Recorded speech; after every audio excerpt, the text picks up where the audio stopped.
Good morning, all of you. Welcome to DSN the school. Myself Swati Mahavar. We are doing microeconomics. Chapter number 6. The topic is concept of cost. This is the second part of this chapter. Today topic is fixed cost, variable cost and total cost. इसका जो previous part था उसके अंदर हमने start किया था cost में पढ़ा था हम लोगों ने fixed cost, variable cost, short run cost हम लोगों ने देखा था वहाँ पर। उसके बाद है नया टॉपिक है हमारा fix cost, variable cost and total cost. Fix cost आप लोगों को पता है क्या होता है, जिसको एक बार हम जैसे मशीन्स के ऊपर और प्लांट के ऊपर जो खर्चा किया जाता है वो खर्चा क्या कहलाता है, fix cost. Variable cost raw material या लेबर के ऊपर जो हम खर्चा करेंगे वो क्या कहलाएगा, वेरिएबल कॉस्ट कहलाएगा। और दोनों को मिला करके जो कॉस्ट निकलेगी वो हमारी क्या हो जाएगी, टोटल कॉस्ट। अब इसको हम शेड्यूल और डायग्राम बना करके देखेंगे। Now see the curve and diagram of TC, TBC and TFC. यहाँ पर आउटपुट है हमारा, आउटपुट क्या होता है, पर यूनिट, ठीक है। जैसे 0 यूनिट, 1 यूनिट, 2 यूनिट, 3, 4, 5, 6, ठीक है। टोटल हम यहाँ पे कितने यूनिट्स बना रहे हैं, 6 यूनिट्स का उस कमोडिटी का या फिर उस पर्टिकुलर गुड का हमने प्रोडक्शन किया है। फिक्स कॉस्ट मैंने आप लोगों को क्या बताया था, चाहे आप प्रोडक्शन करो चाहे आप प्रोडक्शन मत करो, ठीक है। प्रोडक्शन करेंगे तो भी फिक्स कॉस्ट का जितना भी कॉस्ट होगा, जितना भी खर्चा आएगा वो आएगा। और अगर आप प्रोडक्शन नहीं करोगे या प्रोडक्शन करोगे तो भी उसका वही खर्चा आएगा, वही एक्सपेंडिचर होगा। देखो यहाँ पर 0 यूनिट यानी कि हम कोई भी प्रोडक्शन नहीं कर रहे हैं, 0 यूनिट के ऊपर हमारा फिक्स कॉस्ट कितना आ रहा है, 10, ठीक है। और 6 यूनिट्स हम जो प्रोड्यूस कर रहे हैं उस पर भी हमारा फिक्स कॉस्ट क्या आ रहा है, 10। तो चाहे हम प्रोडक्शन करें चाहे हम प्रोडक्शन ना करें, हमारा फिक्स कॉस्ट जो है वो हमेशा क्या रहता है, कांस्टेंट रहता है, ठीक है। 0 प्रोडक्शन लेवल पे भी 10 है और हाईएस्ट प्रोडक्शन लेवल पे भी हमारा फिक्स कॉस्ट क्या है, 10 है। उसके बाद हम बात करते हैं वेरिएबल कॉस्ट की। वेरिएबल कॉस्ट जो होता है वो कांस्टेंट नहीं होता है, उसके अंदर वेरिएबल्स आते हैं यानी कि चेंजेस आते हैं। जैसे कि 0 यूनिट ऑफ आउटपुट पे हमारा वेरिएबल कॉस्ट क्या आएगा, 0 आएगा, क्योंकि जब आप कोई प्रोडक्शन ही नहीं कर रहे हो तो ना तो किसी रॉ मटेरियल की वहाँ पर नीड है, ना किसी लेबर की वहाँ पर नीड है, आपने कोई भी चीज़ हायर नहीं की है, तो फिर आपका कॉस्ट आएगा ही नहीं। तो 0 लेवल ऑफ प्रोडक्शन पे हमारा वेरिएबल कॉस्ट क्या हो जाएगा, 0 हो जाएगा। 1 लेवल प्रोडक्शन के ऊपर हमारा कॉस्ट क्या आ गया, 10। सेकेंड यूनिट बनाने के लिए हमने क्या करा, थोड़ा सा रॉ मटेरियल बढ़ा दिया, लेबर हमने इंक्रीज कर दी, तो हमारा यहाँ पे वेरिएबल कॉस्ट भी क्या हो जाएगा, इंक्रीज हो जाएगा।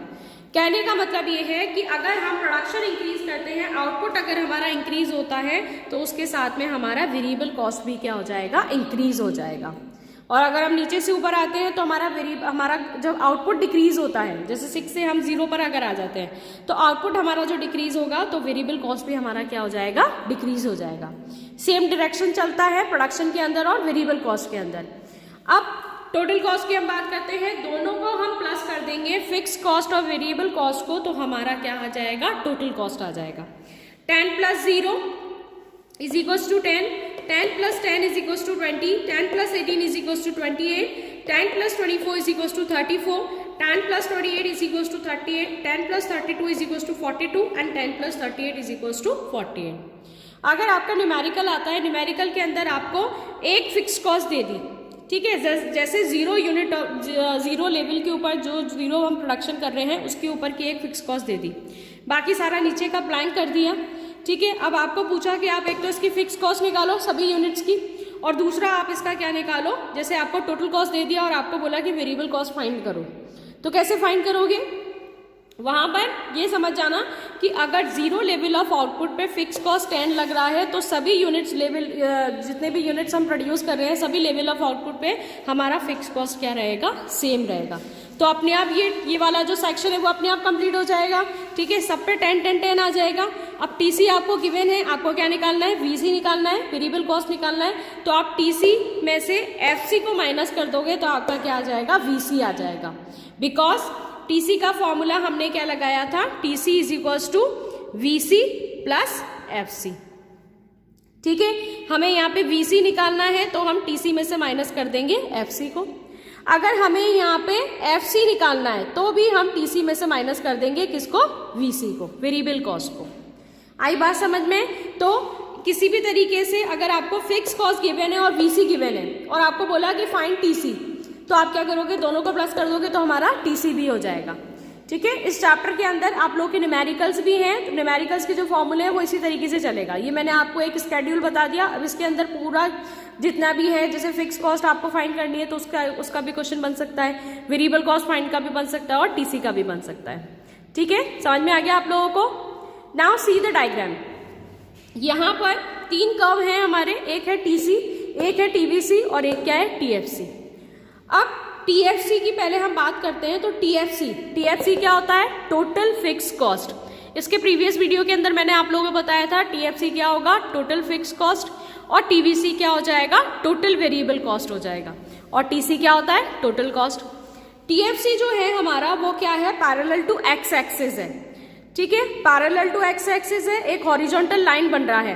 क्यों है ये parallel to X axis? Because all the level of output FC will be same.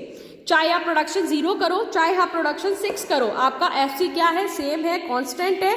इसी वजह से हमारा जो टीएफसी का कर्व बनेगा वो बनेगा parallel to the X axis और अ हॉरिजॉन्टल लाइन। ठीक है, याद रख लेना।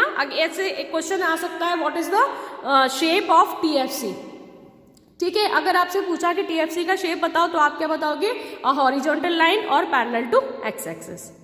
नाउ सी, अब हम बात करते हैं टीवीसी की। टीवीसी जो होता है वो हमारा क्या होता है, प्रोडक्शन के अकॉर्डिंग क्या हो जाएगा, इंक्रीज हो जाएगा। जैसे 1 हम यूनिट बना रहे हैं, अब देखो 0 यूनिट के ऊपर हमारा टीवीसी क्या है, 0 है। ठीक है, हम प्रोडक्शन कर ही नहीं रहे हैं तो कोई टीवीसी नहीं है, कोई भी कॉस्ट नहीं आ रहा है उसका। अगर 1 प्रोडक्शन हम करते हैं तो टीवीसी यहाँ पर आ जाएगा, 2 प्रोडक्शन के ऊपर टीवीसी ऊपर जाएगा, 3 प्रोडक्शन के ऊपर टीवीसी यहाँ आएगा, 4th पे यहाँ, 5th पर यहाँ, 6th यहाँ, 7 यहाँ और आगे 8 यहाँ पर आ जाएगा। तो धीरे धीरे टीवीसी हमारा क्या हो रहा है, इंक्रीज हो रहा है। क्यों टीवीसी इंक्रीज हो रहा है? क्योंकि हमारा यहाँ पे लेवल जो है प्रोडक्शन का वो भी क्या हो रहा है, इंक्रीज हो रहा है। नंबर ऑफ यूनिट्स हम क्या कर रहे हैं, इंक्रीज कर रहे हैं। नंबर ऑफ यूनिट्स का प्रोडक्शन धीरे धीरे हम बढ़ा रहे हैं। अब प्रोडक्शन हम बढ़ा रहे हैं तो खर्चा भी बढ़ेगा, तो इस वजह से टीवीसी भी हमारा क्या हो जाएगा, इंक्रीज हो जाएगा, moving upward. What is the shape of TVC? TVC moving upward. TVC कहाँ जाएगा, moving upward to the right side. ठीक है, ये कौन सा साइड है हमारा, राइट साइड। समझ में आ गया टीवीसी का shape, moving upward to the right side. अब आ जाओ टीसी के ऊपर। टीसी क्या होता है, टीएफसी और टीवीसी को मिला करके क्या बनता है, टीसी बनता है। तो टीसी का जो शेप होगा वो यहां से स्टार्ट होगा, 10 से स्टार्ट होगा। क्यों? क्योंकि 0 लेवल ऑफ आउटपुट पे भी हमारा फिक्स्ड कॉस्ट जो है वो कितना आ रहा है, 10 आ रहा है। समझ में आया आप लोगों को? इसको बहुत अच्छे से देखना। यहाँ पर 0 लेवल ऑफ आउटपुट है, हम 0 बना रहे हैं, यानी कि कुछ भी नहीं बना रहे हैं, लेकिन उसके बावजूद हमारा जो फिक्स्ड कॉस्ट आ रहा है वो कितना आ रहा है, 10 आ रहा है। तो टीसी कहाँ से स्टार्ट होगा, इस 10 से स्टार्ट होगा।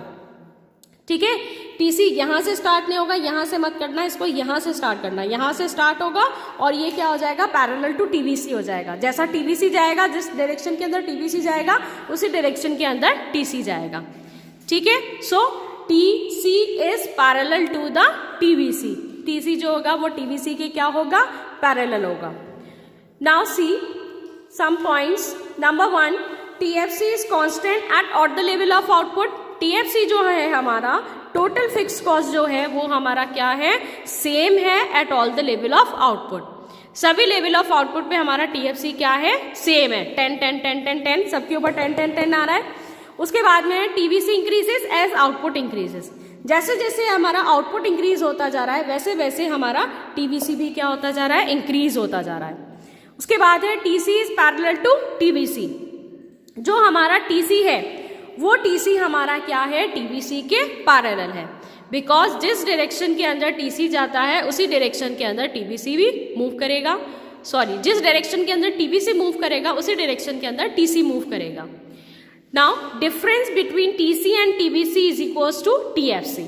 अभी मैंने आप लोगों को बता दिया था न्यूमेरिकल के लिए कि टीसी और टीवीसी का जो डिफरेंस होगा वो हमारा डिफरेंस क्या कहलाएगा, फिक्स्ड कॉस्ट कहलाएगा। वेरिएबल टोटल कॉस्ट में से जब हम वेरिएबल कॉस्ट को माइनस कर देंगे तो क्या निकल जाएगी, फिक्स्ड कॉस्ट निकल जाएगी। सो टीएफसी टोटल फिक्स्ड कॉस्ट हमारा all the level of output पे क्या हो जाएगा, कांस्टेंट हो जाएगा।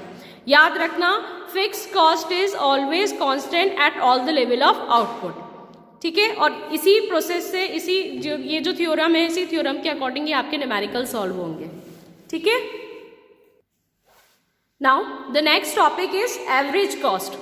एवरेज कॉस्ट क्या होता है? Cost per unit of output. एक यूनिट ऑफ आउटपुट में बनाने का जो खर्चा आएगा वो खर्चा क्या कहलाएगा? हमारा एवरेज कॉस्ट कहलाएगा, कि आपने पर यूनिट पे कितना एक्सपेंडिचर किया है।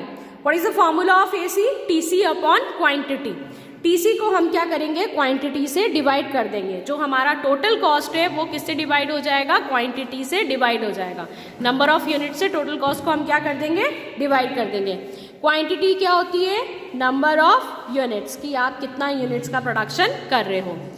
Now see, AC is equals to AFC plus ABC। AC क्या हो गया? एवरेज कॉस्ट, और AFC क्या कहलाएगा? एवरेज फिक्स कॉस्ट, और ABC क्या कहलाएगा? Average variable cost. इस चीज़ को बहुत अच्छे से समझना कि अगर आप पर यूनिट का जो कॉस्ट निकाल रहे हो, कि एक यूनिट बनाने के अंदर, यानी कि एक पर यूनिट बनाने के अंदर हमारा क्या खर्चा आ रहा है, तो उसके लिए हम फिक्स कॉस्ट भी देखेंगे और वेरिएबल कॉस्ट भी देखेंगे, क्योंकि उसके अंदर मशीन्स का भी यूज होगा, फिक्स कॉस्ट भी यूज में आएगी, और लेबर और रॉ मटेरियल ये सारी चीजें भी वहां पर काम में आएगी। तो AC जो होगा वो क्या कहलाएगा? AFC plus ABC। Average fix cost, यानी कि पर यूनिट बनाने पे कितना फिक्स कॉस्ट लगा है और पर यूनिट बनाने के ऊपर कितना वेरिएबल कॉस्ट आपने यूज किया है। AC is equals to average cost, AFC is equals to average fixed cost, ABC is equals to average variable cost. Now see the schedule and diagram of this topic. AFC, AFC क्या होता है? TFC को जब हम output से divide कर देंगे तो हमारा क्या आ जाएगा? AFC आ जाएगा। जैसे 10 divided by 1 is equals to 10, 10 divided by 2 is equals to 5, 10 divided by 3 is equals to 3.3। इस तरीके से हम पूरा क्या निकाल लेंगे? AFC निकाल लेंगे। ठीक है, TFC को हमें किससे डिवाइड करना है? आउटपुट से डिवाइड करना है, तो हमारा क्या निकल जाएगा? AFC निकल जाएगा। ये आपके न्यूमेरिकल बन के भी आ सकता है। जैसे आपको AFC दे दिया, आउटपुट दे दिया, आपको नंबर ऑफ यूनिट्स दे दिया, AFC दे दिया, और आपको बोला फाइंड TFC, तो निकाल लोगे। इन दोनों को क्या करोगे? आप मल्टीप्लाई कर दोगे। 10 multiply by 1 is equals to 10, 5 multiply by 2 is equals to 10। तो AFC और आउटपुट को मल्टीप्लाई कर दोगे तो क्या आ जाएगा? TFC आ जाएगा। और AFC निकालना है तो TFC को नंबर ऑफ आउटपुट से हम क्या कर देंगे? डिवाइड कर देंगे। ठीक है, सारे न्यूमेरिकल्स लर्न कर लेना, कोई भी कहीं से भी न्यूमेरिकल बन के आ सकता है। जितने भी इसके फॉर्मूलेज हैं, फॉर्मूले अच्छे से लर्न कर लेना। नेक्स्ट है, see the schedule of this topic. ये हमारा क्या है? Y एक्सिस, और ये हमारा क्या है? X axis. Y axis, X axis पे आप हमेशा क्या शो करोगे? नंबर ऑफ यूनिट शो करोगे, कि आप कितना यूनिट का प्रोडक्शन कर रहे हो। और यहाँ पर हमारा क्या आ जाएगा? AFC आ जाएगा। ठीक है, Y एक्सिस पे हम क्या शो करेंगे? AFC, और X एक्सिस पे हम क्या शो करेंगे? Number of units. Now see the shape of AFC। AFC का जो शेप होगा वो कैसा होगा? Rectangular hyperbole. रेक्टेंगुलर हाइपरबोल यानी कि ये इस तरीके से रेक्टेंगल के फॉर्म में आकर के यहाँ पर आके कर्व बन जाएगा। ठीक है, देखो, 0 लेवल ऑफ आउटपुट की, हम 1 लेवल ऑफ आउटपुट की बात करते हैं, क्योंकि 1 से स्टार्ट हो रहा है प्रोडक्शन हमारा। तो 1 के ऊपर हमारा AFC कितना आ रहा है? 10। उसको हमने यहाँ किस पे मार्क कर दिया? 1 के ऊपर हमने इसको कहाँ मार्क कर दिया? 10 के ऊपर। ठीक है, फिर 2 पे कितना आ रहा है? 5। तो 2 के ऊपर हमने किसको किस पे मार्क किया? 5 के ऊपर। फिर 3 के ऊपर आएगा 3.3, 3 के ऊपर कहाँ आ जाएगा? 3.3। तो इस तरीके से ये बनेगा। तो आप इसको अच्छे से स्केल से बनाना, और इसका जो ये शेड्यूल है, स्केड्यूल को देखकर ही आप इसका बनाना कर्व। ठीक है, आप ये लर्न कर लेना कि शेप ऑफ AFC क्या होता है? रेक्टेंगुलर हाइपरबोल के होता है। आप जो भी शेप बनाओगे AFC का वो क्या बनेगा? जैसे 1 मार्क का क्वेश्चन आ सकता है, what is the shape of AFC? It is the rectangular hyperbole. तो TFC को आपने आउटपुट से डिवाइड किया, आउटपुट से डिवाइड करने के बाद आपका क्या आ गया? AFC। इस AFC के अकॉर्डिंग आप नंबर ऑफ यूनिट्स डालेंगे X एक्सिस के ऊपर, और AFC हमारा कहाँ जाएगा? Y एक्सिस के ऊपर, और इस तरीके से ये बना लेना। ठीक है, अगर मैंने आपको दे दिया व्हाट इज AFC, ओके, मैंने आपको क्वेश्चन दिया what is AFC, draw the diagram of AFC। अगर मैंने सिर्फ डायग्राम के लिए बोला है तो आप सिंगल डायग्राम बनाओगे, और डायग्राम बिना इसके बना देना। ठीक है, फ्री हैंड डायग्राम बनाना, बस शेप याद रखना है कि आपका शेप इस तरीके से आना चाहिए। ठीक है, यहाँ पर फिगर यूज करने की जरूरत नहीं है। अगर मैंने आप लोगों को 1 मार्क या 2 मार्क का क्वेश्चन दिया व्हाट इज AFC, तो उसके अंदर आप स्केड्यूल मत बनाना, सिर्फ आप सिंगल इसका डायग्राम बना देना फ्री हैंड। समझ में आया आप लोगों को? ये आपका सेकंड पार्ट कंप्लीट हो गया इस चैप्टर का। इसके आगे का जो चैप्टर है वो हम नेक्स्ट पार्ट के अंदर कंटिन्यू करेंगे। Okay, thanks for watching and stay home, stay safe.